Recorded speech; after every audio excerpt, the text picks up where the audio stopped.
Hello, I'm Mario Toneguzzi with Sports Spotlight. Joining me today is Eric Glavic, who is a former quarterback with the Dinos football program in 2009 and 2010. Thanks for joining us today, Eric. Thanks for having me, Mario. Well, we're going to talk a little bit about the upcoming annual Dinos Fifth Quarter Association fundraising dinner. But before that, let's talk about your career with the Dinos. So you joined the team 2009 and 2010 after 4 seasons with St. Mary's Huskies at the other end of the country. Tell me what brought you out to Calgary and why. Yeah, I was kind of going through a bit of a transition period when I was over at St. Mary's, and around that time knew that Blake Nill had a good connection with him, and knew that he was out over here in Calgary. So, made a couple calls and decided to make my way out west. And I look back at that as one of the best decisions of my life. I love it out here. I love my life out here. I'm very fond of the program, and very happy to be out here out west and call myself Calgarian.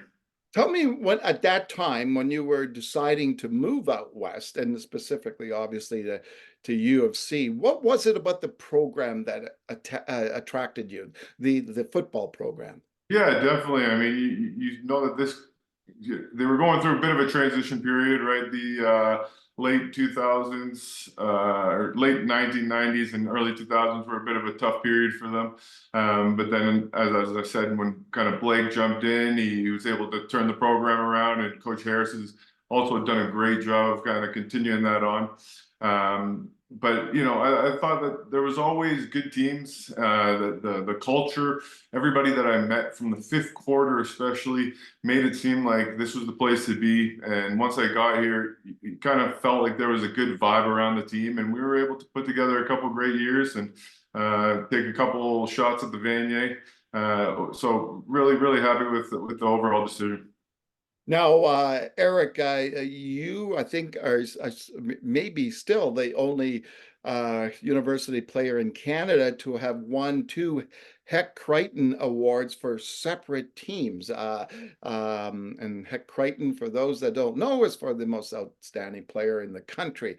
But you've never won a Vanier Cup. As that was how.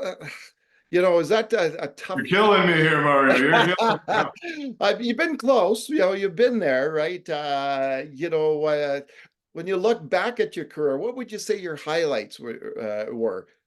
Yeah, I mean, just to touch on that, definitely have no regrets. Definitely put in all the effort that I could, in the off season and during the season. And, while it hurt a little bit, especially for a few years, kind of after you graduate, you're able to let it go and kind of look at a little bit more, like you said, the highlights and the things that, really brought joy to you over the course of the years. And, I think of the 2009 run that we had. We had back-to-back runs to the Vanier, and just the people that you meet along the way, the coaches, the bonds, being able to travel for 2 weeks straight when you're supposed to be in university classes. You're out on the East Coast in Halifax, driving out to Laval for the Vanier Cup.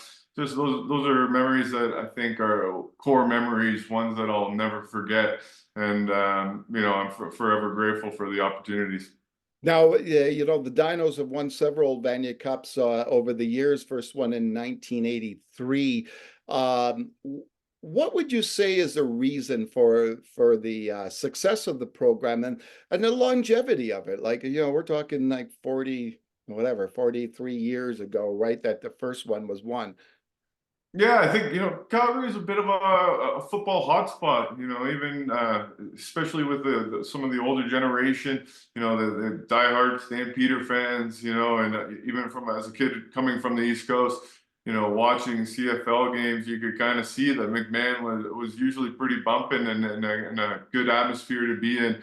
That's maybe tailed off a little bit, but at least in terms of the Dinos, I think that trickled down to the Dinos. And they got a great school. as well. So I think the academics combined with the athletics makes it a bit of a place that people want to be. It's a good nightlife if you're a young kid into that kind of stuff. So you're able to attract some top talent from not only the province but across the country, and along with the fifth quarter and the alumni that's able to raise money, and we're able to put some good coaches on the field, and I think that's translated into however many CFL players we've been putting into the Yeah. CFL here as of late. I think us and Laval have kind of put the most kids into the CFL. So I think that speaks volumes to the program and the coaches and just the overall, like you said, as for longevity, I'm not sure, but at least for the present, the last 10, 15 years, I think it's, been driven from the top down, starting with the fifth quarter. All right. What are you doing today, Eric?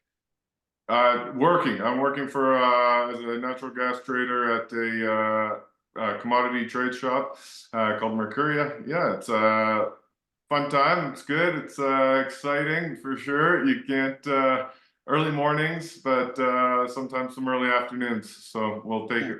So tell me, in transitioning from your sports career to the business world, what was it about the being an athlete, being a football player, being part of this Dinos program that has stayed with you, into your business career? What kind of lessons did you learn?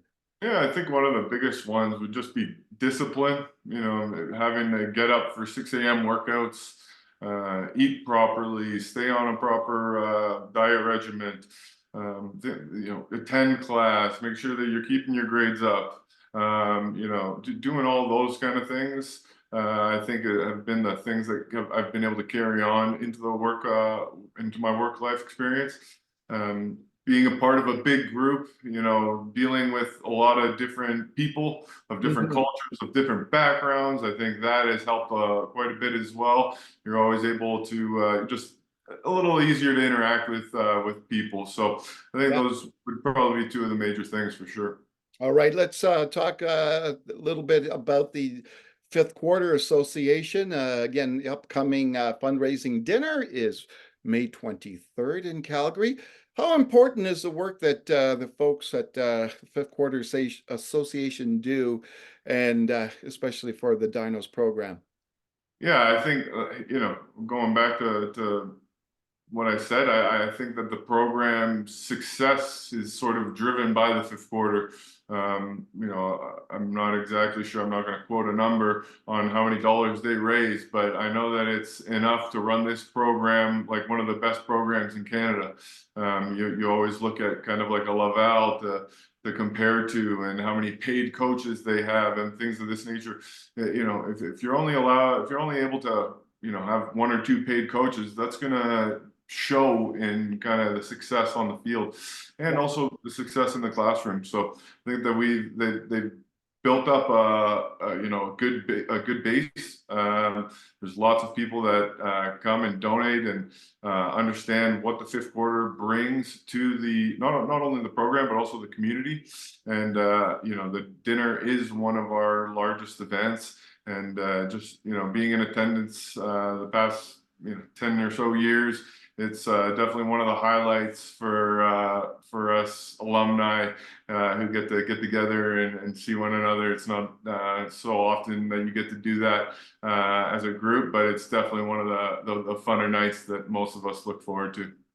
And Eric, when you put on that uniform and walked onto McMahon Stadium or any other field across Canada, what did it mean for you to be a Dino? It meant a lot. Like I said, coming from the East Coast, bit of Calgary really took me under their wing, right? So I wanted to make sure that I went out there and put on for the city as much as I could. And I always felt like I wore my heart on my sleeve, and very proud to be a Calgary Dino. All right, super. Thanks, Eric, for joining us today. Appreciate it, Mario. Thank you very much. All right, that was Eric Glavic, who was a former University of Calgary Dinos quarterback. I'm Mario Toneguzzi with Sports Spotlight. Thanks for joining us today.